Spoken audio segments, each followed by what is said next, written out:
Good evening and welcome to the second in our series of Why Athenian Roundtables.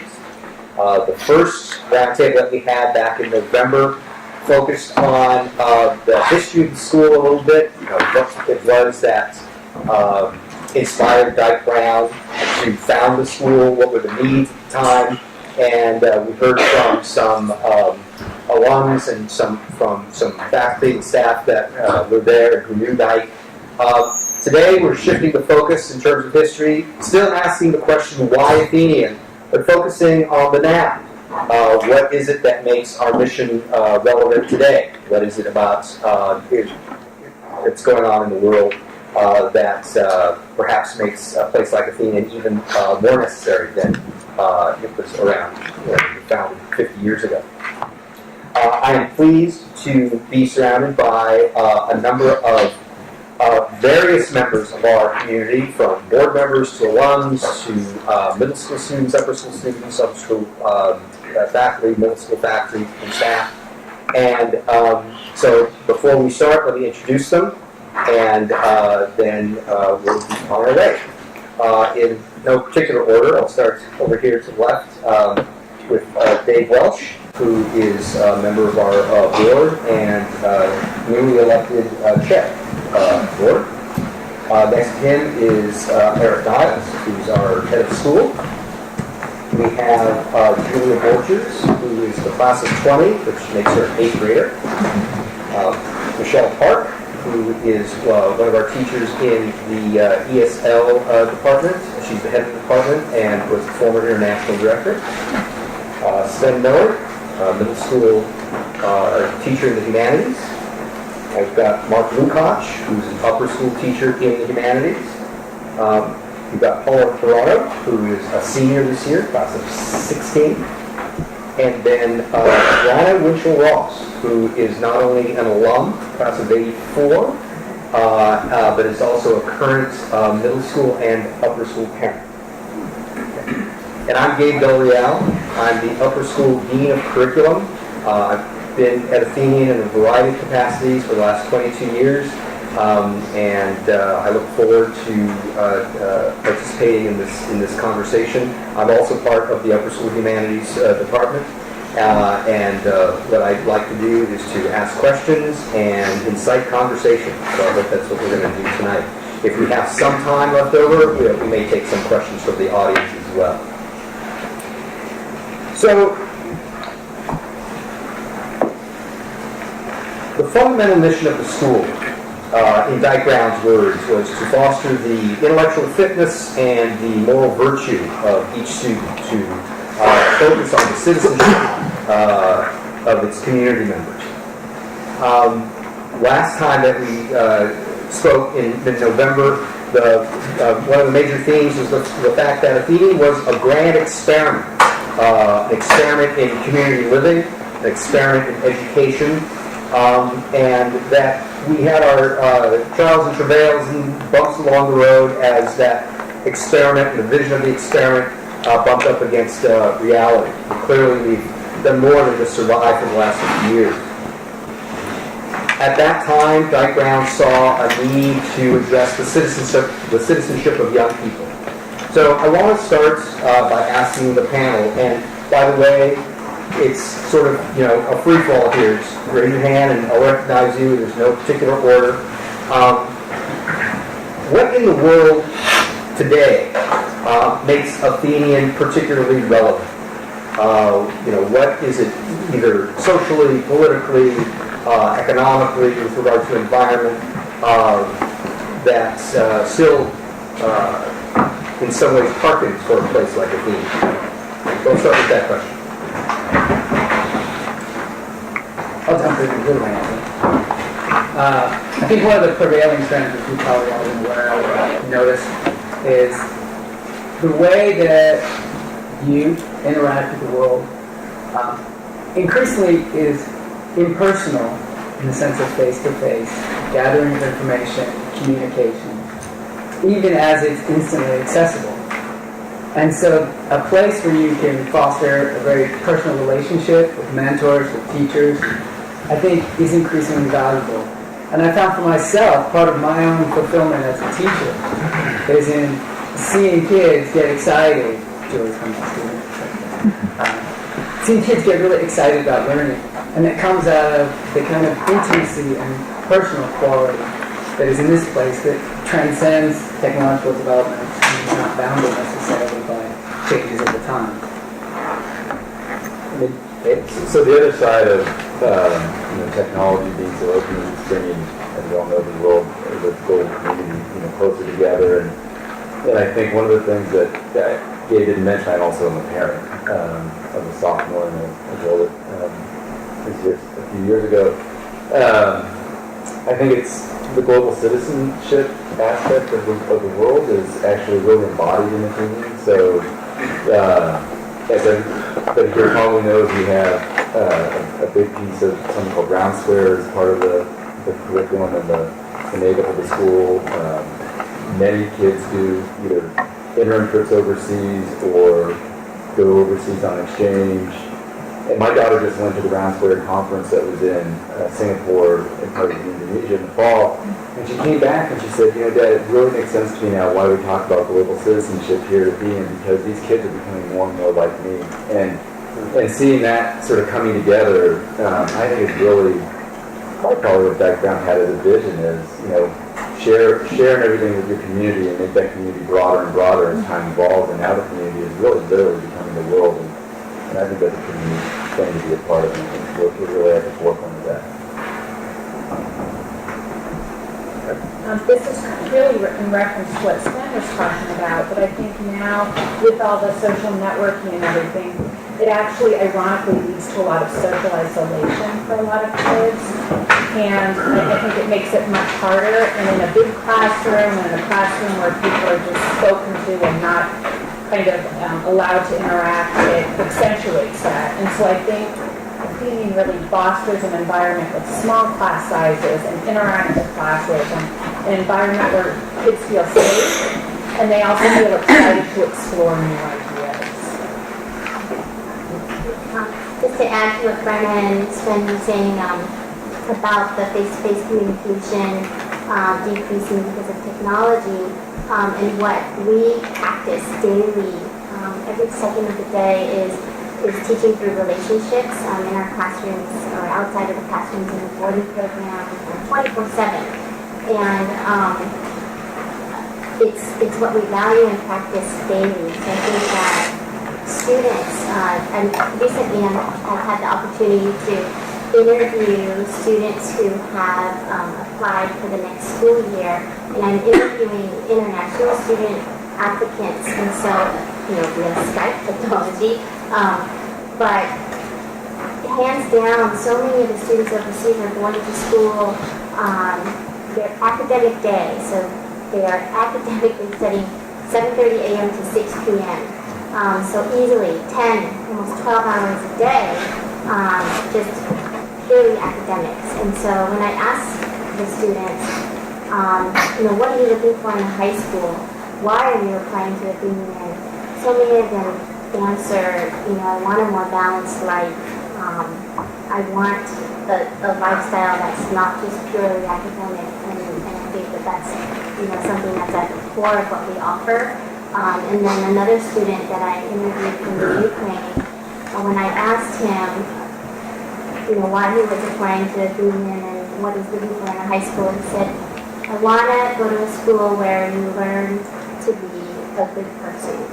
And it was so simple, and I loved it, and I love that, and I feel like that's what we do every day. So definitely, we still are very relevant 50 years later. I'm going to address 2 points that I've heard. The first one is about the interpersonal relationships. Before coming to Athenian, I worked as a journalist for 3 years, freelancing from out of my apartment. And most of the professional relationships I had was just with email addresses, and I didn't meet most of my bosses, per se. And I think that's the world that many of our students are going to get into, where a lot of their networking and work experiences are going to be through these very distant divides. And that's very challenging to have that kind of communication and make it be effective. And I think you learn that from the bottom up. You learn that by sitting and talking across the table with each other. And I'm hearing these great things about direct communication. I've worked at other small schools with small class sizes and interactive classes, but what I love that Athenian does is we call each other by our first name. And I think that's a huge symbol of intimacy and trust with each other. To have this sort of acknowledgement of ourselves as like not as a hierarchy, but as more on the same plane as equal humans. So that's one point I wanted to address. I also want to say what Dave was saying about the world getting smaller. I think that without YouTube, it was a lot easier to hear about problems in the world and think that they weren't your problems because they were so far away. But I think that when you go on exchange, you go to Singapore and come home with friends from throughout the world, or you actually do get to see these YouTube videos, or however else you might be exposed to it, the problems of the world feel much more immediate. And therefore, I think an emphasis on moral virtue is that much more important because it's like the train that we're all riding keeps getting bigger and bigger and more people are on it. And therefore, the need to be one of the movers who helps to get more people included and treated with dignity, I think is all that more important. Good. And along those lines, I would say something that's extremely unique about Athenian is how approachable the teachers are. And so I think because a lot of times people kind of rely on like email because that's easier and everything like that. And so with Athenian, not only can you email your teachers, but you can just go up to them and ask them questions. And I think it's a huge symbol of the fact that there is technology, and that's a huge advancement in how education can work. But we use it as a tool, and we don't rely solely on technology. We still talk to each other, and we have our hands-on learning, which I think is really great. Several times technology has been mentioned in some ways as a juxtaposition, but also as a way in which this phrase that we use often, teaching through relationships, can either be enhanced. Clearly, the technology that we have now, we have even when I started 50 years ago here, much less 50 years ago. What kinds of challenges do you some of you touched on it a little bit already. But what kind of challenges does this exponential growth in technology present either to you as students or to us as teachers in trying to maintain this teaching relationship?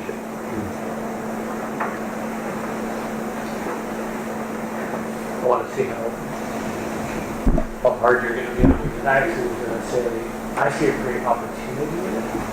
And it sort of ties into the first question as well, which is that, technology and the internet in particular has made the nature of information very different, and hence the nature of teaching very different. So there's much more equality around information, right, that people have. And so when I often say the world has come to us, it's part of that opportunity, meaning that the idea that there are only a limited number of people who can have or pass the information at the time that has passed, right? But this idea that what human beings, what citizens really need is a set of skills, right? And I think for 50 years we have been trying to pass those skills along with information. It's not that information is not relevant. And I just think technology creates this incredible opportunity, right? So that the information is out there. You can sit in a class and you can ask one of your students to go out and get that information. But you can focus more squarely on the skills you need to use that information.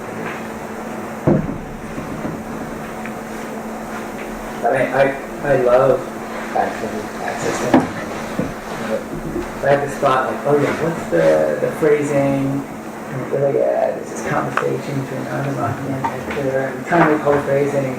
The ability to just go out and find it that fast, it's so much faster than flipping through my notes in my book. And I think part of our job as educators then becomes the challenge of how do we help our students with the ability to make sound judgments? Because the information is readily available. And part of that is helping cultivate the critical thinking skills, how do you organize information, how do you classify it, how do you separate frivolity from significance. But also, we have to help in the area which is continuing part of who we are with a sense of ethical priority. Because the temptation and the challenge of having information available for use is one that needs to be constantly addressed. Because it's a skill.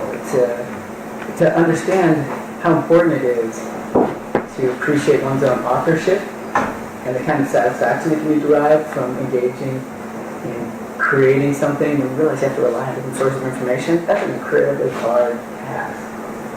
And so our job is to help them with making sound judgment, but also being comfortable in being an agent and an author of what they do. I think another piece of it is there is so much factual information out there, and we all have access to it. But the issue is, how do we look at it and figure out, how is this meaningful to us? How can we use it in a creative and thoughtful way? And so it's more, I think what kids are getting at Athenian and what the teachers are helping with is, let's look at this information that is available to us and figure out a way to use it, to think about it, and to process it with the tools that they are teaching. Just, from a parent's perspective, I'll say that the proliferation of technology is, both a blessing and a curse. I mean, there's definitely the blessing of it feels like that kids have access to a lot of different resources and information, and it's sort of structured the right way, you can really utilize it. The curse is that it's twofold. It's one, sometimes it feels overwhelming for them, and so if they don't have that, I've had both of my kids just get swamped in information trying to do something, so that's sort of a bit of a challenge. Then the other is very pragmatically, it's how do you make sure that they can utilize all those tools the right way and not let them be a complete distraction. And, it's a real balance. And I think one of the things that Mark mentioned, about calling people by their first name, I think, it's important, we all know that he said is you're treating people in a more peer-to-peer relationship, and there's a responsibility with that. And I think the students at Athenian are trusted a lot in the use of technology inside the classroom, outside the classroom. And with that, I think they're learning how to, make sure that with that trust, they actually take the responsibility seriously, and they don't become disruptive because they can have their cell phone or any kind of a device in the class. And I think that's a really important skill to learn. I know that there are other schools where they literally have the check the cell phone at the door policy, and in some ways I think that may be needed, depending. But I think in our case, it's actually working to teach these students how to utilize all elements of the technology more effectively. I think, sorry about my voice, by the way, I'm a little bit sick right now, but I think technology can be a huge distraction, and life has its ways of becoming strictly virtual for, I guess, our generation. I learned this especially when I went on ADUB. I left my phone for 26 days, and all of my relationships were strictly human to human. I've never felt happier in my life, and I never felt closer to my community. And when I came back from that, I noticed whenever I hung out with my friends that we could be in a room full of people, but we're all on our phones connecting to someone who's not in that room. So technology, in a way, it connects you to people, but not to the people who are close to you. And I think that could be problematic. And if Athenian teaches you that, sometimes you have to put your phone down in order to really connect with people. And ADUB is a really beneficial way of learning that lesson. I was just going to mention a really practical thing we're doing now that's an interesting challenge for us. So for folks in the audience, about 3 years ago, Athenian was one of 5 schools in the Bay Area that formed something called the Bay Area Blended Ed Consortium. So we actually offer online courses with College Preparatory School, Urban, Marine Academy, and Litchfield Marine High School.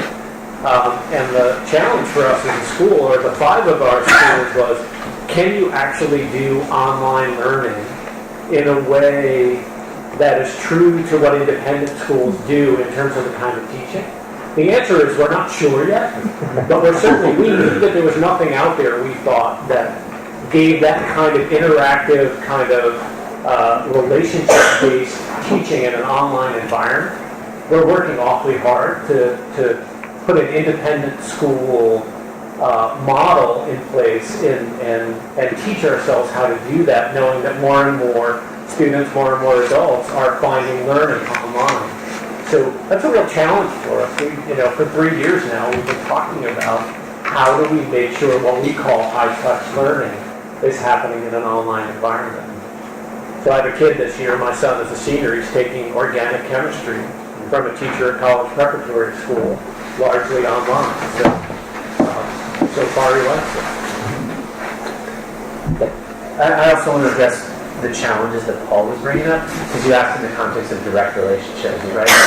And I think 50 years ago, the difference between teacher and student might be like if you were hip to the Beatles or not, but now it's like if you use Internet Explorer as your browser as compared to Chrome or Firefox. But I think that's actually more symbolic of like whether you actually know how to use these devices or they're these scary devices you'd rather kind of keep at arm's length. And I think the potential for the gulf between teacher and student is growing, and I think it's becoming bigger. And I fear that what sometimes happens is it becomes sort of like defining these good and bad terms, where face-to-face is good and phone-to-phone is bad. And unfortunately, that can even amplify some of the distance. So I kind of see the challenges we all have to somehow meet in the middle a little bit. Not just students need to learn how to moderate their technology, but also I think adults need to recognize that this is the reality of our students' world, and we can't pretend that it's not. And we need to be a little bit, at least somewhat, maybe level 3 technology, not fluid per se, but not totally clueless either, because otherwise we're missing a way to connect with their authentic experience, even if it may be something that feels foreign to us. Clearly, technology is a way in which and through which relationships are even established and happen now. In days past, I suppose that was the telephone, right? The stereotype of the teenager back in the 60s and 70s was that, they were always on the phone. Now, the technology is different, it's faster, it's certainly, more widespread. But the commonality is that there's this desire for connection. And what I've seen in my 30-some years of teaching is that there's this ache for relationship, and at the same time, a sort of a sense of isolation that Bryna was talking about. And for me, that's paradoxical, because the tools were meant to connect people, and yet they seem to isolate. And what that makes me wonder is about what Eric was saying about learning, and whether or not what learning means or how learning happens has shifted in the last 50 years. Learning used to mean having a certain amount of information, or learning how to get a certain amount of information and reporting on it. But what I'm hearing is that it means something a little different now, mostly because the amount of information you can have is literally at your fingertips. So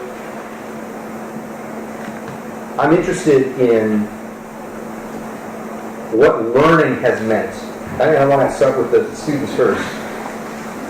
In terms of your experience here at Athenian, has learning meant more gathering information, memorizing information, or is it something different? I would say it's definitely with the idea of hands-on learning in mind. It's definitely, I don't think because we have so much access to information, it's not just as much information you can get, because you can get nearly anything. And so I think it's the way you use it and interpret it. And I think that's why I love being a student here most, is the way we choose to learn, with focus days and classes. Rather than memorizing the periodic table and just learning how many valence electrons are in magnesium, we'll do a lab to figure out, the stability versus like noble gases or alkaline earth metals, or like for focus day, mock Congress day, really experiencing what it's like to write a bill and get it passed and debates between the two parties.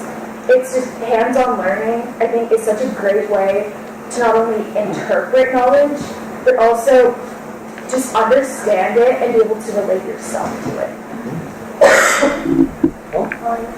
Going off of what Julia said, I've definitely found value in experiential learning, especially in high school, where your mind is so focused on college and what it takes to get into college, you sort of lose what you really are passionate about.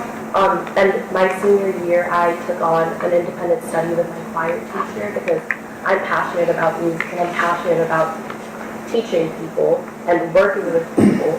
But in order to do that, I had to drop my Spanish class, which in most high schools is something that wouldn't really happen because there's so much value in the traditional Spanish or your language class, your math class, your science class. But Athenian has sort of taught me that through experiences and teaching myself to become a citizen of the world, and I can take what I learned from this independent study and use it for the future.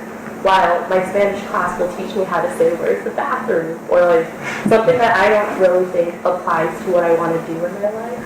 But Athenian has really set me up to know what I want to do in my life and what I want to be, what I'm older.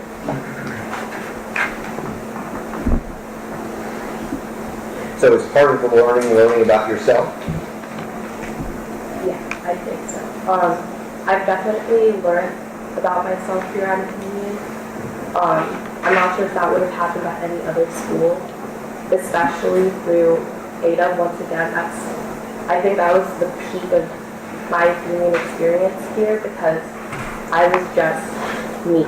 There was nothing else that was there for me other than who I was, my personality, what I brought to my peers. And through Ada, I learned that I was strong. I learned that I was caring. I learned that I could really do anything that I wanted to do. And you don't really learn that in a classroom. And having learned that with other members of the Athenian community, we all came back and we all had this new perspective on life and perspective on education, perspective on who we wanted to be when we grew up and just our identities. And that was just coming back and knowing who I was really changed everything. And I know that I'm going to learn more about myself in college and in the future. You never stop that. But to have learned this much about myself in high school is something that I will forever be grateful. Did it surprise you? It definitely surprised me, yes. I did not think that there was so much about myself that I didn't already know. But you discover a lot through it, I think. Would you say that's part of your experience in the middle school? Yeah, I would definitely say that's a huge aspect because, like Paula said, learning about yourself is just, you continue it throughout your entire life. And I think Athenian really nurtures that in the classroom and outside of the classroom. Especially when you keep the pillars in mind, right, they're hanging in every single classroom, you kind of realize that they're an aspect of your life and your community. And so, yeah, I think just learning about yourself is a really big part, especially in like middle school and high school. You know, I'm most certainly not the 6th grader I was when I walked into orientation. Like, I would not be sitting here talking to this many people. And so there's just a huge amount of growth that happens, and part of that growth is just learning about yourself.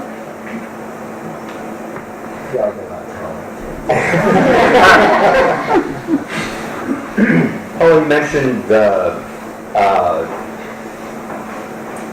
this sense of learning about yourself, learning who you want to be, who you want to become, against the backdrop of some of the pressures of college application. I often refer to this as what has become the mania of college admission. And can you talk a little bit about that in terms of some of the tension, perhaps, in terms of what Athenian invites you to and some of the realities you needed to actually deal with? I guess the best example of that is picking my classes. I love the humanities. I love history, and I love literature. I love reading. I love writing. Math, on the other hand, not really. Science, it's okay.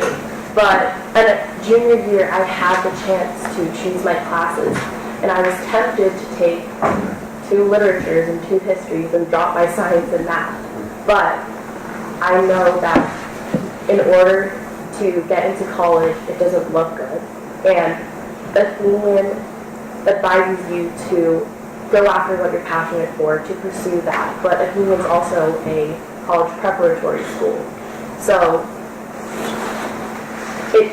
there's kind of a double standard in that way, that at the core and the heart of Athenian, I know that all of the teachers want me to go after what I'm passionate for, but the end goal is still college after high school. So that's one thing that I've had to sort of balance. But I then realized that, yeah, maybe I should take math. It's kind of important. And science is something that I still struggle with, but Athenian has a way of making it interactive and making it more interesting than I assume other schools would.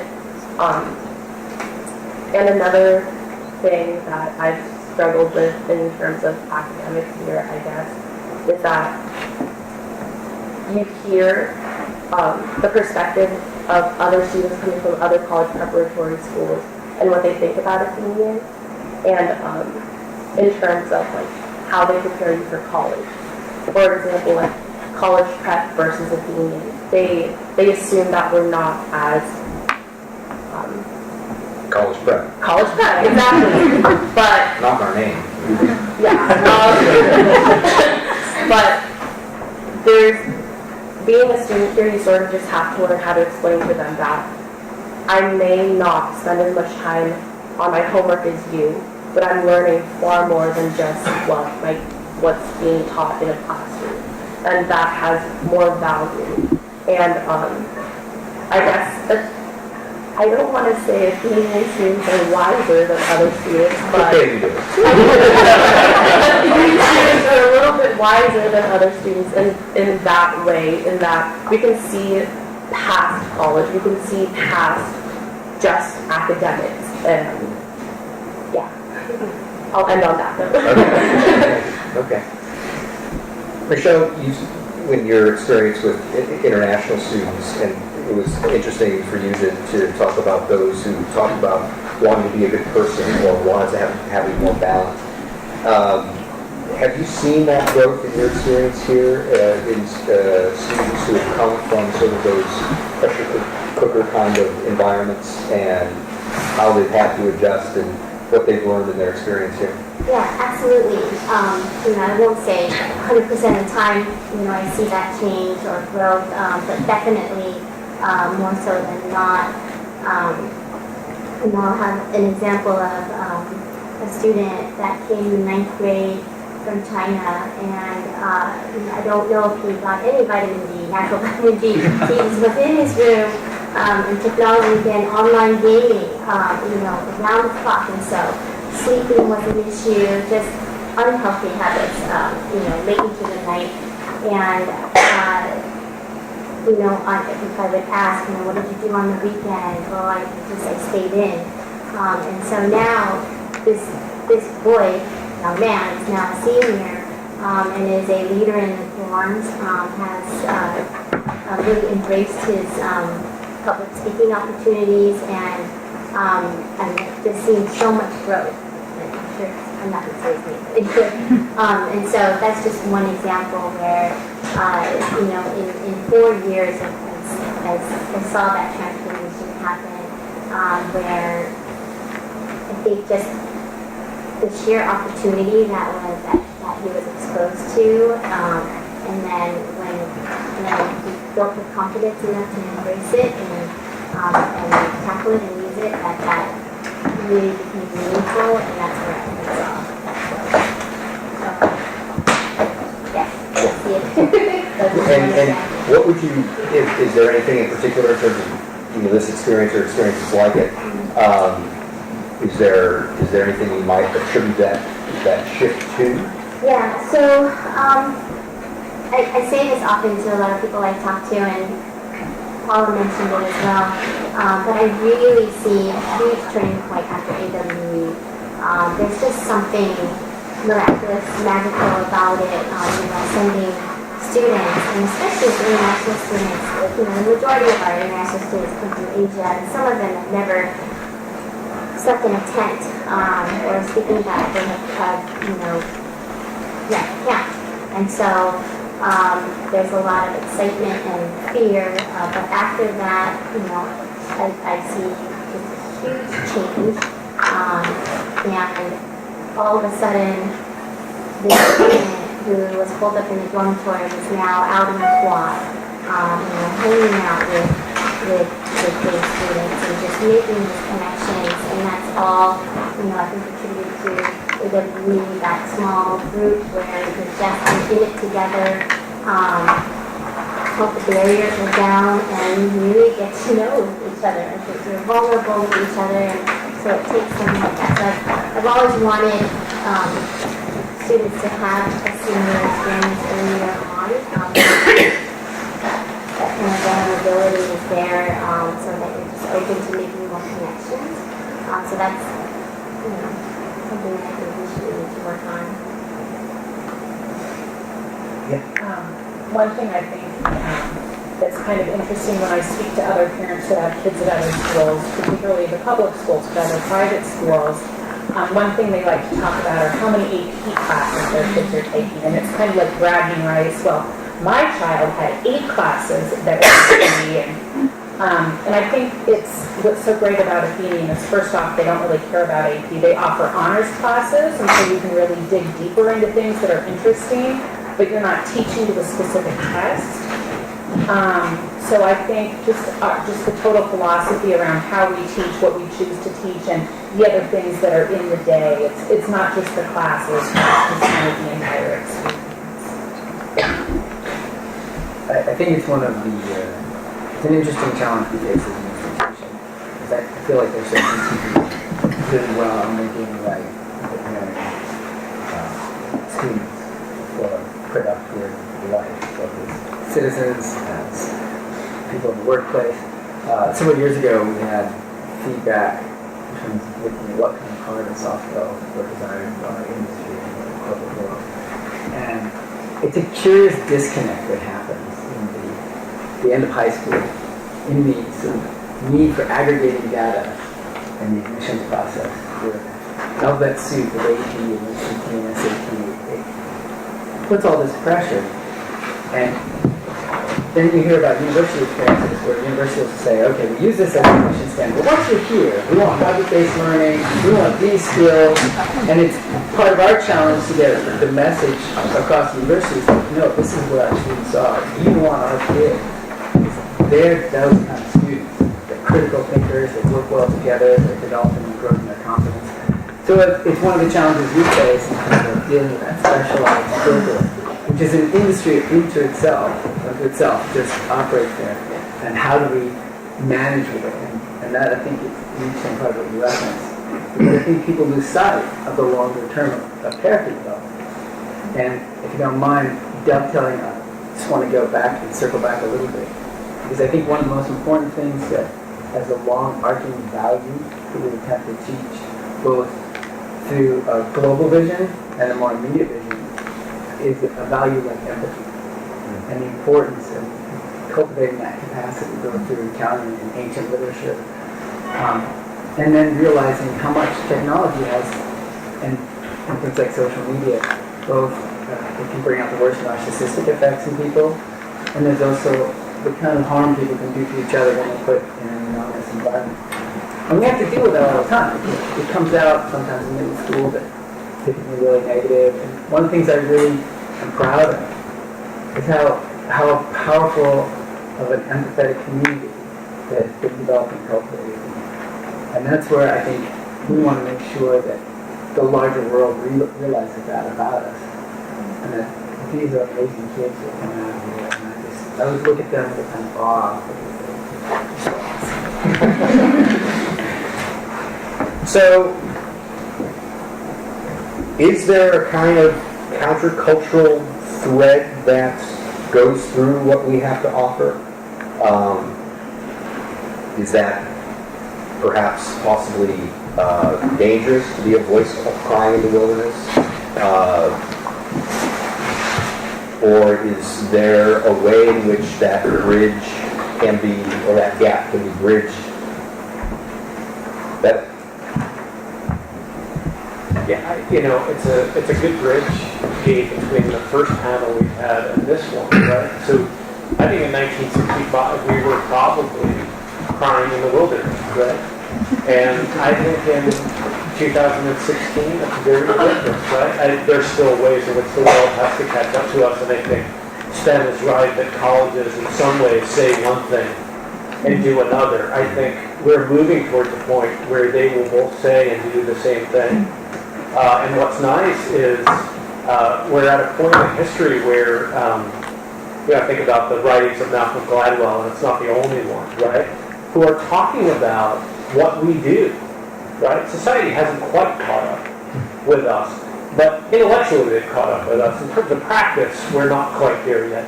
But I can tell you that other heads of school look at our programs, they want to come and figure out what we do. The idea that we take 26 days in junior year, or we take Fridays to do Focus Friday, they can't even imagine the scheduling hurdles they would get over to do that, let alone all the things you need to learn to do those things well, right? So, I'd like to think over the years, in the present and in the future, that we will become cultural, not countercultural. People will be chasing us more and more, like what we do in the making movement now, right? People are really looking at what we're doing and saying, how are you doing that? And I agree with Eric. And I think the best spokespeople we have for this are students moving on in college and life. Because what we're hearing pretty consistently in feedback is the students that go on to college and A are very well prepared, but probably more so than real citizens of that college student, and then the ultimate community. As you get that feedback loop, admissions people in the colleges will ultimately hear, and you start to hear consistency. You say, oh wow, what is it about those kids? And that's, to me, so I think we are still, a little bit out in front. I think it's exactly the way it's been said. It's literature now that's saying this is where we want to be, but we're not quite there. But I do think, fortunately for us, we've got a lot of mouths out there that are speaking on our behalf as they go through life, which is great. Excuse me, this idea of Athenian as countercultural, I would say maybe more progressive as compared to countercultural, but it's the reason I came here. As I already referenced, I was working in a different field, and I came here because this is the place I wanted to be, because I thought this was a school that isn't afraid to do things differently because it's for the best for its students and faculty. But I want to say that I hope we retain that, and what sometimes happen is to get a little bit comfortable on our perch. And I really, what I like from working with my colleagues and hearing the conversation is there's always this sort of, this striving forward to say, let's look at alternative ways to do something. Whether it be something like interdisciplinary outside the traditional classroom scheduling, or something totally radical that I'm afraid to say in front of a parent group, but like drop the concept of grades altogether, or whatever else it might be that might feel really scary, but it becomes, as Eric was saying, it becomes what everyone else tries to catch up to. And I would say all of these differences that we're mentioning, I feel like what makes Athenian so appealing, because I know as a student, I can see all of these differences with my friends who go to other schools, because not only is our curriculum so different, but we get so many different opportunities, such as a Brown Square and the Maker Studio. And so like focus days in AWE, after you initially explain to people what it is and how it works, everybody kind of just seems like, whoa, like that is awesome. And so I think it's all of these differences that make Athenian so unique and what people strive for.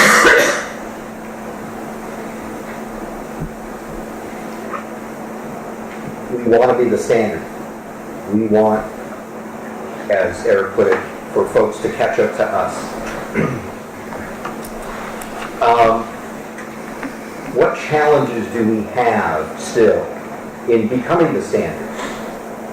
What challenges confront us in terms of either being tempted to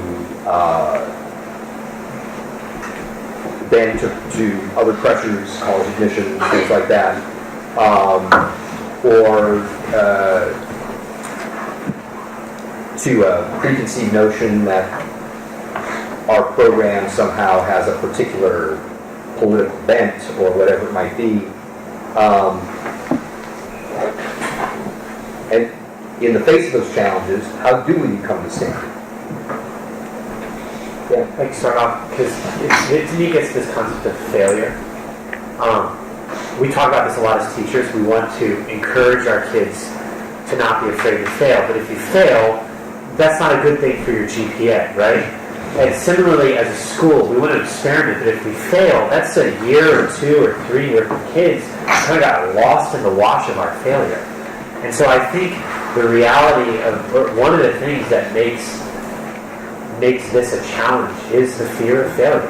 You know, maybe we as people, you've been at the school for 2+ decades. I've only been here for 3 years, but I still kind of have a long view of the school. But if it's the 4 years when my kid is in the upper school, I want things like iron tight and ready to go. We're like, you know, reinventing the wheel then. Do it either before or after. And I think that's just the reality of one of the challenges. I can think of several things. I think of 3 off the top of my head. One, I don't think is unique to Athenian. I think it's unique to independent schools. I think we can be insular and not look up and know that there are great ideas all over the world that we can learn from and also teach others, right? Or that we treat other schools as competitors somehow, as if we're not all in the business of educating the youth of the country, right? And so we're way better off. Yeah, we may play sports against heavyweights and CPS, but in terms of what we do academically, we'd be better off working with them as opposed to seeing them as competitors. I think that's one.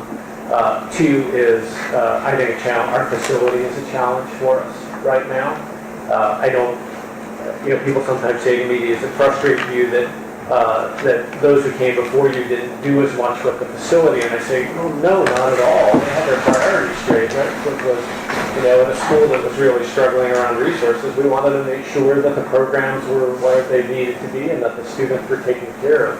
But I think we've come to a point in time where our facilities need to better support the programs in the school. And then the last one I would mention is, well, because you mentioned it, is making sure that we as a school that we're a marketplace of ideas, that all political views.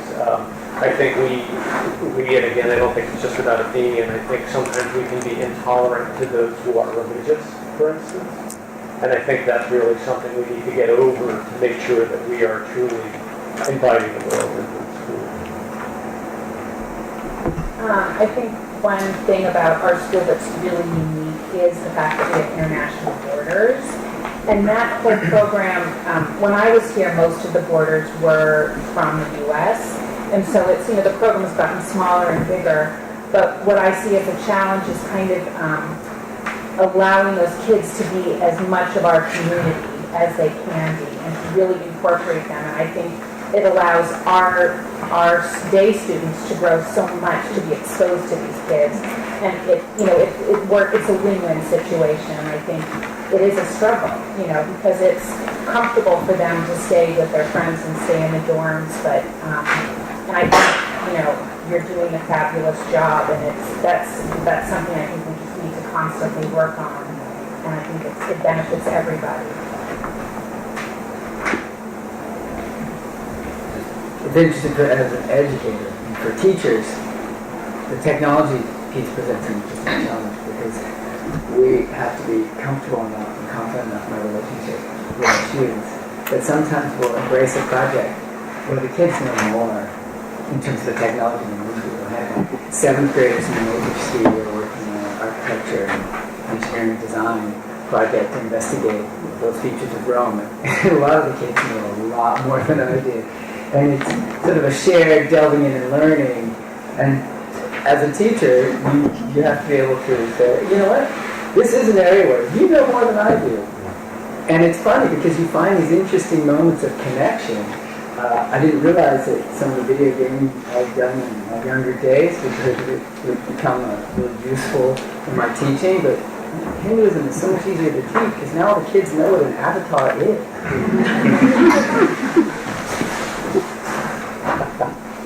That's great.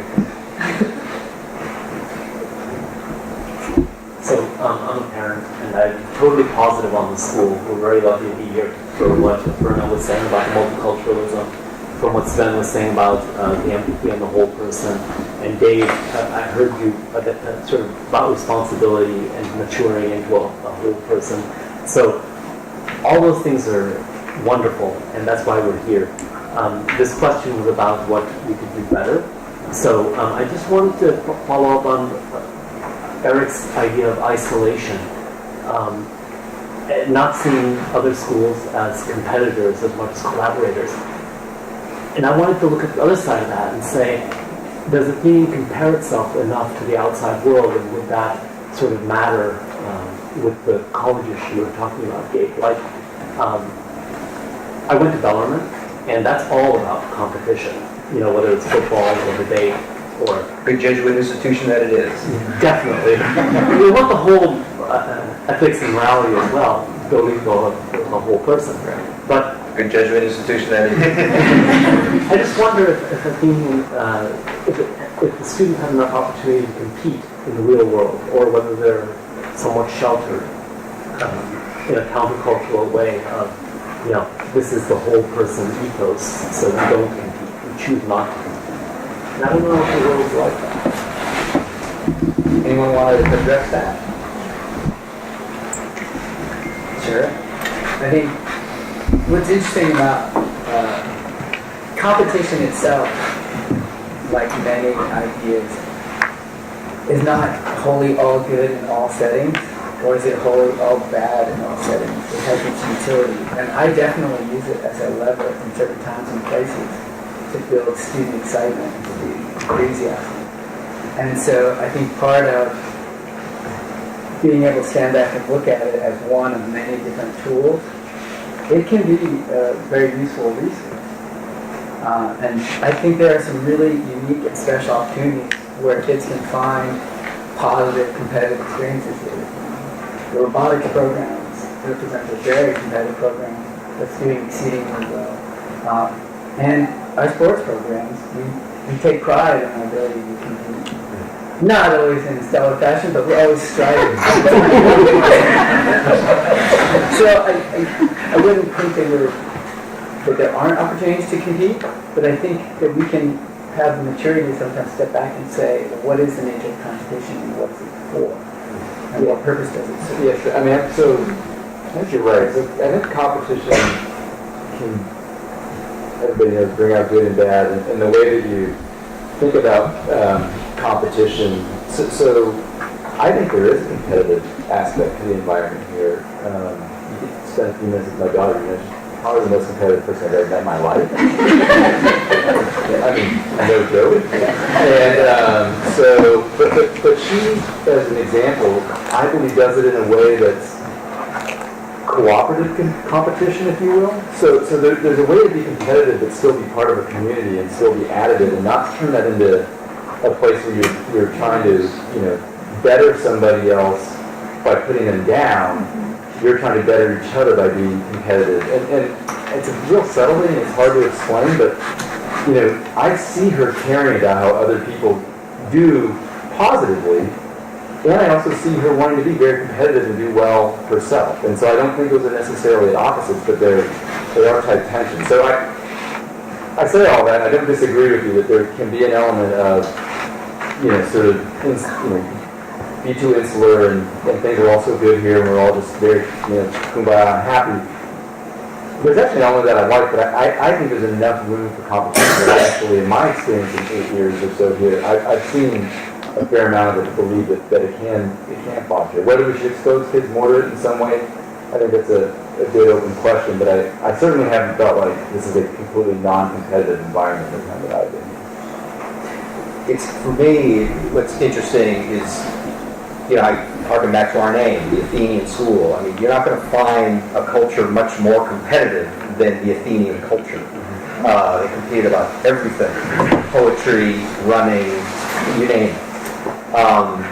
But they were spurred on, and I think this is part of what inspired Doug Brown, by the notion of, in Greek it's called arete, which means excellence, which is also related to virtue. That there was a difference between competing just to win and competing to be excellent. And I think that if, I would want to foster a spirit of competition more, perhaps, if it were about excellence and not just about winning. And in my mind, that is a bit countercultural because I think we live in a place and a day and age where it's win at all costs. And I think they hear that over and over and over again, which we can call it the real world. But, and I think we need to have students be aware that that's how it works.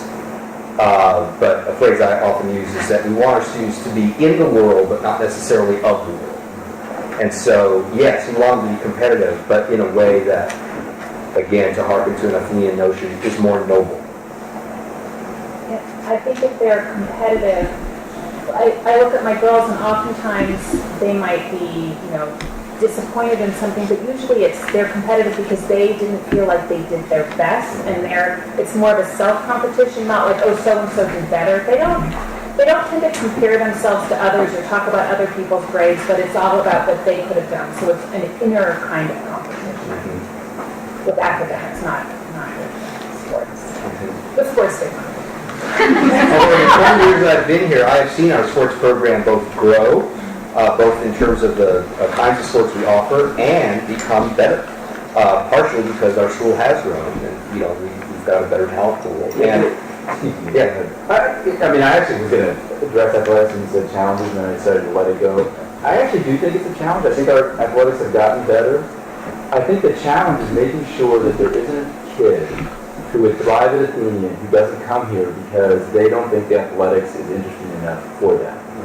And we do see that, and we want to, and I think we're sort of on the cusp of a hill, and I think about to come down another side where our athletics will get good enough where almost any kid will say, if I'm not playing 11-man football, other than that, pretty much all the other sports that I'd really like to do, I can do competitively here at Athenian. But I think it's a challenge, because I do think that's important for a lot of families and kids, and we want to serve that community as well. Yeah, it's true. I mean, it's certainly, the typical high school culture centers around the athletic schedule, right?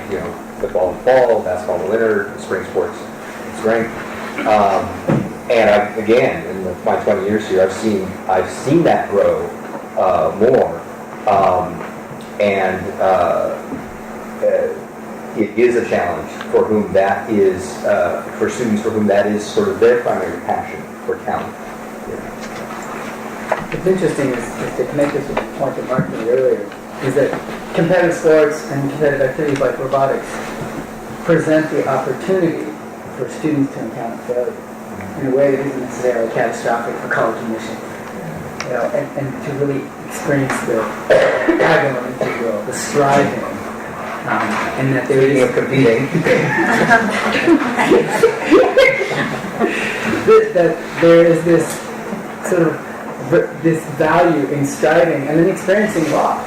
To have been out there, and how do you then really find that you're resilient? You have to have stretch to live with, and have that hardship, and creating those opportunities that ultimately, as a parent as well, you want those opportunities to be safe, But at the same time, you want to be able to stretch someone to the point where they can learn a certain amount of resilience, self-reliance, and the ability to pick themselves up from a defeat. Because we're all going to experience defeats at some point in our lives. And do we have those kind of soft skills in place? And that's one of our challenges, to make sure we're using our pieces in place so we can have those opportunities. We've got about 15 minutes or so. I want to respect the fact that this is a school night and we have students here and like that. So I did want to offer the opportunity, and I'm glad it started spontaneously, for questions from the audience, either for us as a group or individuals. And so could we put the house lights on just so I could see the students out there? Yes. So this is regarding ADUB, and in general, I've heard so many faculty and staff and all of you up there talking about what a transformative experience it is and that it's a turning point. I saw that turning point in my own child, and I hear too that it's also a way in which the day community becomes more engaged and bonded with the boarding community. And I actually had a conversation a few weeks with a boarding student. She was talking sort of about that that issue of not feeling close. And so I'm wondering why, aside from practical reasons, why not do the ADUB a year earlier? It seems like they get it right on they're sort of on their way out the door. And gosh, I would have loved to see that transformation in my child even a little sooner than I did. So I'm just, are there developmental reasons for why you don't do it sooner? I'll take a crack at that. Okay. I sort of, which our directors were here feeding at Jason. But part of it is developmental, just in terms of things like physical strength, but also emotional strength as well.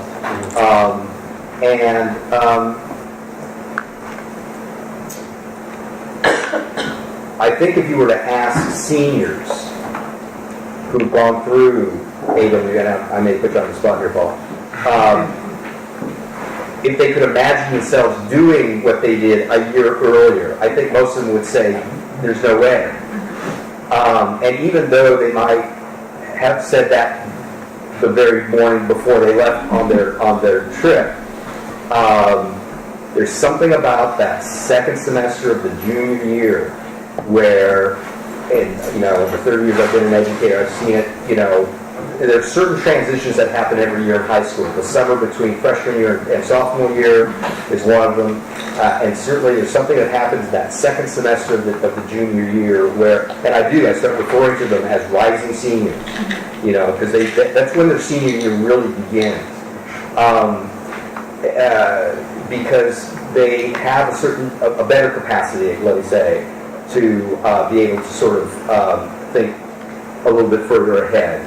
I think they're willing to take on some challenges that they might not have been when they were certainly freshmen or even sophomores. I think for us the challenge is to scaffold that process a little better. If there was something that we could do sort of on a smaller scale or something that could happen in the lower division. I think it's one reason why a lot of our seniors think very fondly of their freshman orientation trip. Right. Because although it's not, as rigorous or harsh as AWE, it's, when I was in the admission office 20 years ago, people would say, well, why do you do that? I said, well, because the best way to develop community is to get people a common work. And so what you do is you put them out there, they work on a trail, and they play together, they eat together, and they come back, and that typical first day of school that happens in high school, which is so traumatic for so many kids, that's gone. They're the freshman class already. I think there's wisdom in how that developed. I think if we could do something in the sophomore year that sort of, again, scaffolded, that's kind of what we need. Yeah, because it seems like there's something missing in that year, and I know sometimes the kids get a little squirrely. They've gotten past that first year, but then they get a little squirrely. Yeah, absolutely. And part of the issue is time. Yeah. I can speak a little bit to that. Hi, everyone. I think also for AWE, the idea was that it would bring the senior class together in a way that would provide some leadership during their tenure as seniors, but also it comes at a time where, as Paula said, they're learning a lot about themselves and trying to put their career at Athenian into perspective. And AWE may be a physical challenge, but I think a lot of it is about mental reflection. And as Paula said, finding out who you are. And so in terms of that, it's an important time for the juniors to figure out that, because they're about to make some decisions about next steps. And making the natural next best step is, I think, an important thing. And I think AWE helps to center themselves as they begin to grapple with that decision. So, and in terms of the 10th grade year, I agree with you. What we tried to do was to focus the Round Square exchange program in the 10th grade. We have about 30 10th graders doing that this year, going on exchange out of a class of about 85. So we're trying to provide something for each year. And I agree the 9th grade year is sort of welcome to Athenian, the 10th grade year is about exchange, and then we have junior year of AWE, and then the senior year being college and graduation. I don't know if that helps at all. Be mindful of that transition and reform the way middle school changes the English program. It used to be sort of kind of wide open. So that in the 6th grade, we have all the 6th graders go to Pinnacles on an overnight trip.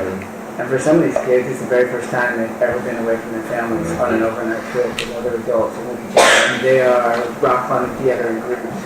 And so the sort of leading up to and trying to build up towards AWE got us to change a little bit of our program, and we have an overnight trip in 8th grade as well. So we try to build up in grades. Yes? About, community and integration. Like freshmen did something for, I think, the lit class where they do a lot of polls and then they talk about a certain topic. And their topic was integration between the boarding students and the day students, and what are some things you could do. And I can't remember all of them, but I thought I would direct this at Paula. Are there some things that could be done, like have the border buddies sleep over? Or I know there's maybe too many students, but have the sophomore class, or half of them, have a big sleepover in the main hall where they're here for dinner and then again at breakfast. Are there some community things that could be done for the day students to understand maybe a little bit more about the boarding experience? And maybe we do that a little bit vice versa by the border buddies maybe going and staying at people's houses.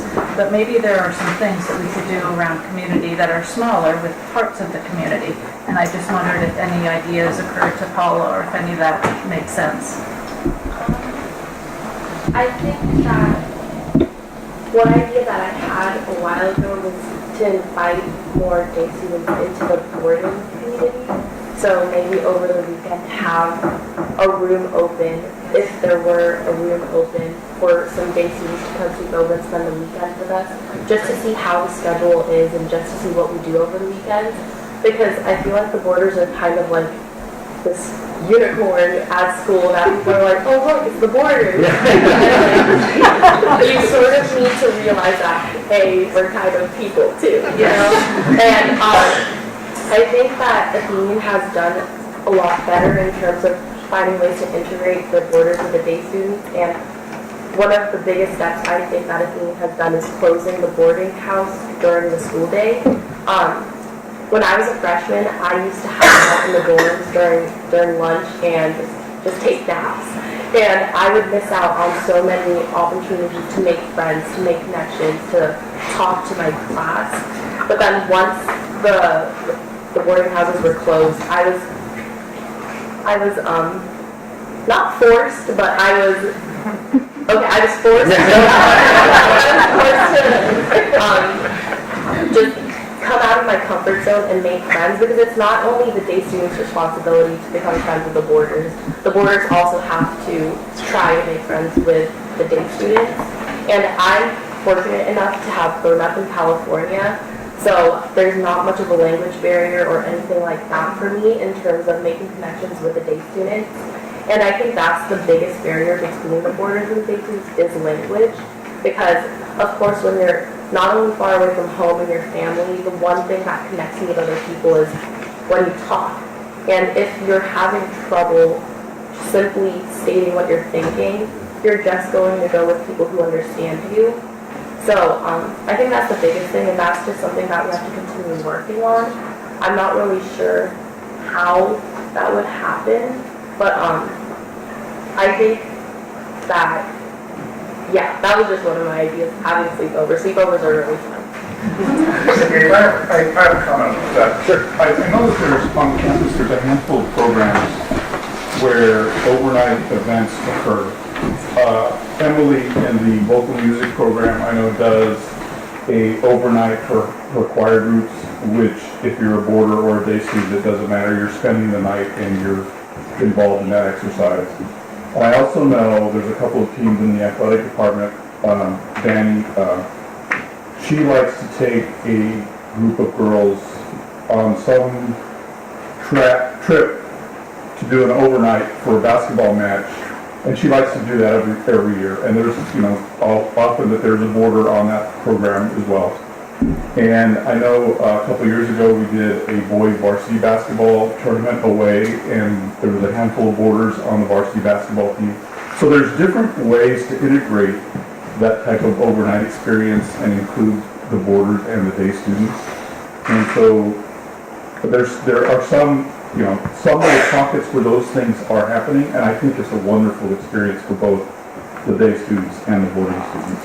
And I also know, and I may be talking out of school, but there historically is a gaming group that meets in a classroom utilizing the big screen, and a handful of boarders and a handful of day students come together on either Friday or Saturday night, and they play video games. So, I mean, and then those kinds of things are, I'm glad that they're allowed, because that's another way to bring the day students and the boarding students together. Yeah, I know when I went to school here, it was much more loosey-goosey. One of the things we all loved was spending the night in the dorms, and we push the beds together and see how many people we could fit in the beds, but it was really a highlight, and we really bonded with the kids that lived in the dorms, and it was just understood that was one of the things we were going to do.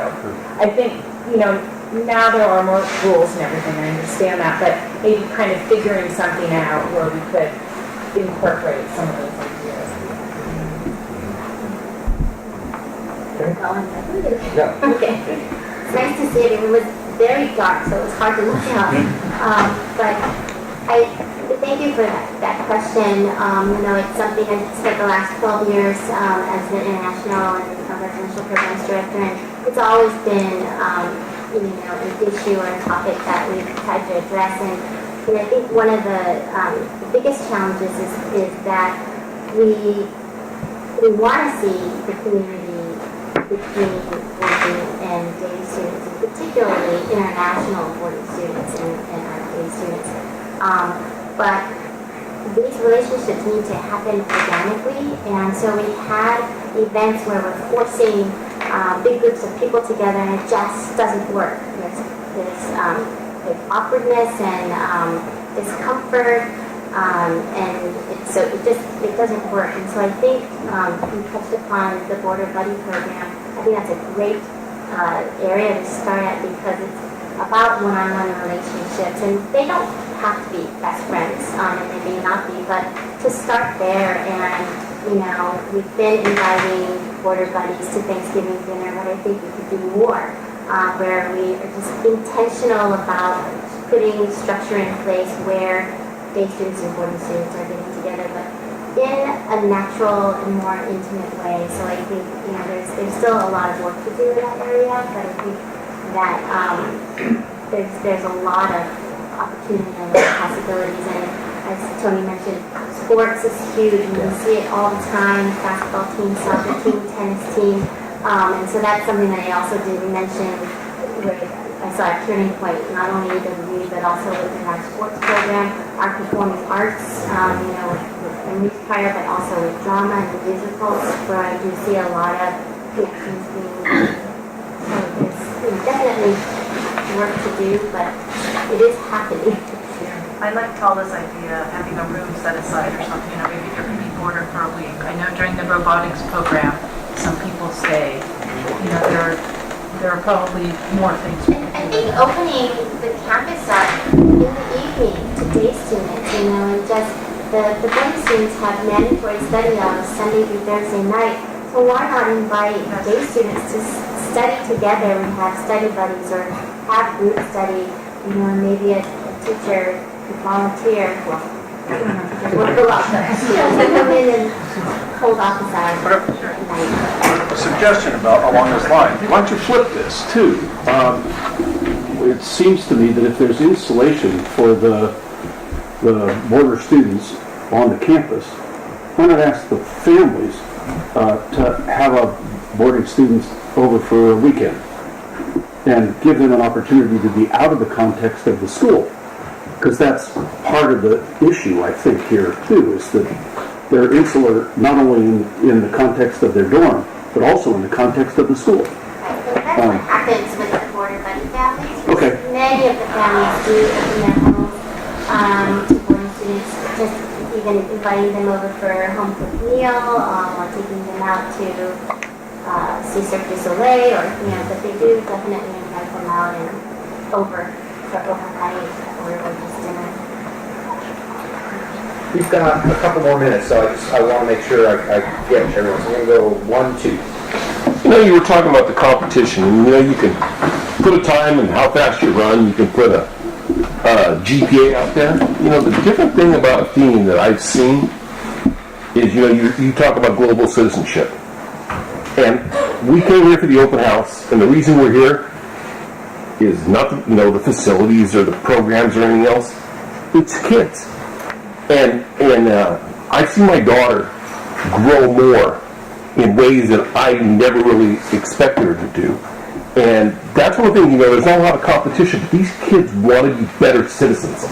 They strive to do it. And you know what? You can't put a number to it, but that's something you've been very successful at promoting and putting a product out there that I think most everyone in this room says is working. Thank you. I'm going to flip the question a little bit. Tonight I've heard a lot about countercultural and competition, good or bad, international students and so forth, and I'm a great advocate of Athenian. Always will be. I'm going to tell you where I'm coming from. I'm an 8th grade parent deciding that my son should go to high school here. Is the menu big enough? So maybe this is a setup question for your next panel, because I know the last panel was history, background. This is today's panel, what's happening today, and I understand maybe the future panel is what's the future. I think all of us as parents, especially me, would say the bubble's good and the bubble's not so good that we all live in here right now. And is there anything wrong with what's your next benchmark? Or what's wrong with competition? Or what is your next benchmark? So I'm going to ask that to say, okay, Roy, that's the next panel's question, or would you handle it here? Because I think in the back of our mind, we're all looking for, if other people are trying to be Athenian, what's Athenian trying to be? Okay, because I don't think we want to stress on our benchmark here. We're going to have to pick our own benchmarks, and I can pick this benchmark. But if I'm going to look at my son going into high school at Athenian versus other great schools, what's the benchmark? And have we labeled those yet? What's our next level? I think it's a great question. And, I think about, we're about to go through our CIS accreditation process. We're about that will then lead to a strategic planning process. I think we'll have a lot of those conversations. I don't think they sit with a head of school alone. It sort of goes back to one of the things Gabe said at the beginning about the school being an experiment. I hope in many ways that over 50 years, we've learned how to do this well. And at the same time, I don't think I think these two thoughts fit together. I hope we always have that spirit of experimentation and always feel like we can do it better. So I can give you some examples, right? And also to be willing to hold on to the things that really work, right? AWE really works. So I don't see us jettisoning that anytime soon. There are ways in which we are venturing out, for instance, into the making movement, right? And so you walk into our maker studio, you'll see more 3D printers and 3D scanners than any school I have ever been in, right? Making airplanes, those sorts of things. Again, it doesn't, I often say to people, it doesn't matter to me if it's an airplane or not. Much like AWE, it's backpacking, but it wouldn't matter if it was kayaking or mountain climbing or rock climbing. You know, it's more the idea of pushing students to do something that takes that kind of skill and that kind of excellence. And so I'll always want to push those envelopes. Again, I was talking about online learning. You know, are there ways we can push into those realms as well? We're thinking a lot about the individualized nature of education. It's interesting out in the world that there are a lot of places that are starting to at least advertise themselves as much more individualized kinds of education to make sure that the Paulas of the world can really follow their passions as a school, right? So in many ways, I think we'll always strive to be more Athenian, if that makes sense. In other words, there are ways we're having conversations about what does it mean to be deeply, truly experiential in our education, right? And how do you assess that, right? Because it's really easy to give a multiple choice test. It's much more difficult to give an assessment of what you've learned on a Focus Friday or a deeply experiential, kind of class. And so really pushing forward in those realms, what does it mean, for instance, for the disciplines to fall away, right? Where in schools have become so habituated to this idea of silos, right? That there's an English department and a math department and a history department. We're having conversations to say it's not how life works, right? You don't go to your work and say, I'm doing my math now, or I'm doing my history now, right? You're working across disciplines all the time, and shouldn't we be as well? So yeah, I think we will always strive to figure out how to do this better. I hope people, well, I sort of say I hope people are always chasing us. Maybe that's my ego speaking in some ways. I really believe that we're all in the business of educating the youth of this country. I hope we all take the best ideas and grow together. Yeah, but I do want to comment on it, because I think your point is a really good one, which is, so I think what we've maybe earned here, hopefully, is the right to now try to extend ourselves and figure out how do we take what's become increasingly a very successful platform and figure out how we add on things. And maybe, Eric talked about facilities, we talked a little bit about athletics, we talked a little bit about the way college admissions may look at us. How do we make sure we keep the roots that Eric talked about, but then branch into some of the areas that were harder for us to try and capture before because we had difficulty doing both of them. And so you asked, what's the challenge? The challenge is to keep those roots and grow them, but then to figure out some of these areas that maybe were more difficult for us to excel in and find ways that we can do that over the coming years, become a more, full environment for whatever, like I said, whatever student would thrive here, not have them not come because of a facility or an athletic team that's not as good or that kind of thing. And is that, to be fair, is that the next panel's discussion? What's the future of Athenian? What have we learned? How do we step it up? I wasn't necessarily thinking in those terms, I would step it up, but it will definitely be more of a kind of a visionary conversation. How do we imagine ourselves in the next 50 years? What do we need to continue being who we are and to be a better who we are? To discover more, in other words, what's happening with the students is what's happening with the institution, for us to discover more about ourselves so that we can be the best selves we can be. And I would say, I apologize, there's one more thing for me here, and it sort of goes to a challenge for us as well, is as you think about, you said you're an 8th grade parent thinking about schools, is for us to do a better job of talking to you and quite frankly everyone about the power of our academic program. In other words, we often talk about AWE or exchange or other things that make us and we're proud of those things. But truthfully, what happens day in and day out in the classrooms is incredibly powerful in terms of your kids are getting, in terms of the experience and the education that they're getting. So to make sure that we're communicating clearly to you as a parent, to parents who've never experienced Athenian, the core power of what happens here academically. And this idea that whole child education and academics are actually not these two separate things that happen out here, but they actually happen in here, and it's really hard to find the language to make that clear. I'm going to go 1, 2, and then I'm going to close the question because I do want to respect time. I had a partial Athenian possible solution to this competition idea. It just changed me as I was listening. So Athenian is great at nurturing the personal excellence in each student, right? Finding the authentic area that a student wants to excel at. Yet at the same time bringing this together in groups.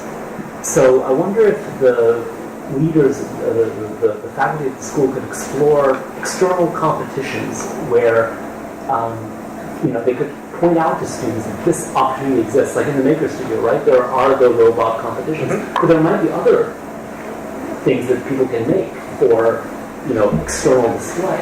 There might be math competitions, there might be science fairs, there might be, conference trips for students getting together. And every one of these could be a story externally of what Athenian students can achieve when, a few people with passion for something get together to do it. One last. So Gabe, I didn't plan it this way, but Gabe, you started the night with